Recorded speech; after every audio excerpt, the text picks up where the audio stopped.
Para Madalas Sound na salitang Emma. biro na sinasabi ng mga tatay. Tignan nyo, hindi man lang ako makabili ng brief.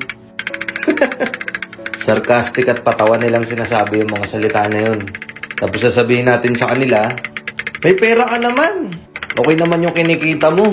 Bakit kailangan sabihin mo na hindi ka man lang makabili ng brief? Nakakatawa, no? Pag di mo naintindihan yung mga salita na yun, oo, matatawa ka. Pero yung mga salitang yun, gesture lang yun patungo sa malalim na meaning. Yung mga salitang yun na magpapatunay na ang sakripisyo ng isang responsableng ama, grabe. Sobra-sobra. Pagod si tatay galing trabaho. Minsan uuwi siya may sugat. Ang baho ni tatay, ang dumi ng damit. Minsan, oras ng gabi na, magtatanong ka sa nanay mo, sasabihin mo, Nay, bakit wala pa si Papa? Late na. Anong oras na siya makakauwi, gabing-gabi na, tapos bukas papasok siya, madaling araw pa lang, umalis na. Nung mga bata tayo, hindi natin alam yun. Hindi natin naiintindihan yun, bakit ganun, bakit si mama na lang lagi kasama natin. Uuwi tatay natin, gusgusin, pagod na pagod, pero nakangiti pa din. Lalong-lalo na kung tayo yung unang-unang lalapit sa kanya, pagpasok niya pa lang ng pintuan, galing trabaho, tapos ang unang-unang gagawin natin, kukunin natin yung kamay niya, magmamano tayo. Para bang bigla-biglang magbabago yung itsura niya na pagpasok niya ng pinto, pagod na pagod siya galing trabaho, makikita mo na pagod siya. Tapos ikaw to, lalapit ka sa kanya, magmamano ka sa kanya, kakamustahin mo siya at kamusta?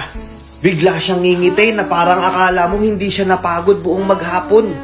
Okay lang ako, anak. Yung mga kapatid mo kumain na ba? O kamusta eskwela? Nag-aral ka bang mabuti? Sandali lang anak ha, punta lang ako sa kwarto, bihis lang ako, pahinga lang ako saglit. Hindi natin naiintindihan bakit ganun. Ang tanging nakakaintindi lang sa kanya noon si nanay. Tapos noon, nung bata tayo, akala natin hindi nauubos yung pera ng tatay natin. Magpapabili tayo, merong masarap na ulam na kakainin natin. Kapag sumapit ang Pasko, hindi tayo mawawalan ng magandang damit, magandang sapatos. Pero magtataka ka yung tatay natin, ganun pa rin yung suot niya. Yung tinambak niyang sapatos na bihira niyang gamitin, ipapagpag niya lang pero yun pa rin yung isusuot niya. Yung paborito niyang damit na nag-aamoy almirol na sa sobrang tagal nang nakatambak sa cabinet, yun at yun pa rin ang susuot niya. Hindi siya bumibili ng bago. Hindi siya bumibili ng mga gamit para sa sarili niya. Yun at yun pa rin yung sinusuot niya. Tapos sasabihin niya, tingnan niyo ako, hindi man lang ako makabili ng brief. Matatawa ka kasi sasabihin mo sa kanya, Tay, may pera ka naman, nakakabili nga tayo ng ganito, okay naman ha, nakakaraos naman tayo ha, enjoy mo naman yung sarili mo, bili ka naman ng gamit mo. Pero hindi niya gagawin yun. Instead na unahin niya yung sarili niya, mas uunahin niya kayo.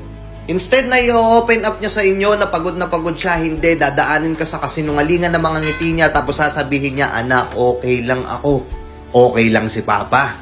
Ayos pa naman, nagagamit ko pa naman. Ang sarap sa feeling na meron tayong responsabling tatay.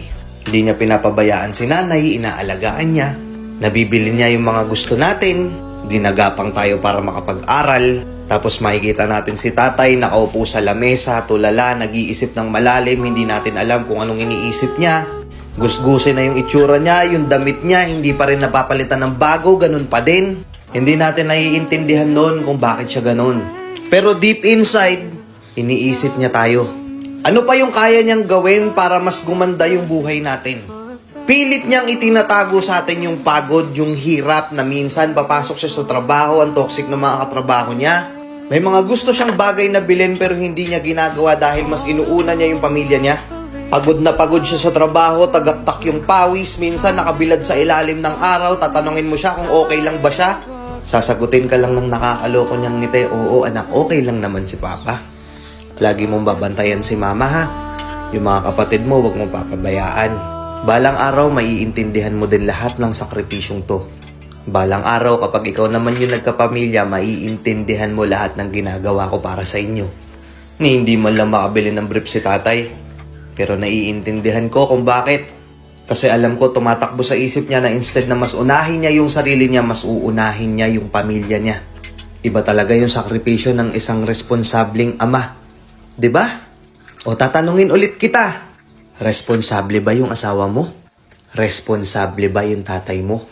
Kung oo, isang I love you pa lang dito sa comment section, sabay yakap sa tatay mo, ilakas mo yung volume, tapos sabihin mo sa kanya na pa, mahal na mahal kita, maraming salamat po. Yun lang, and peace out.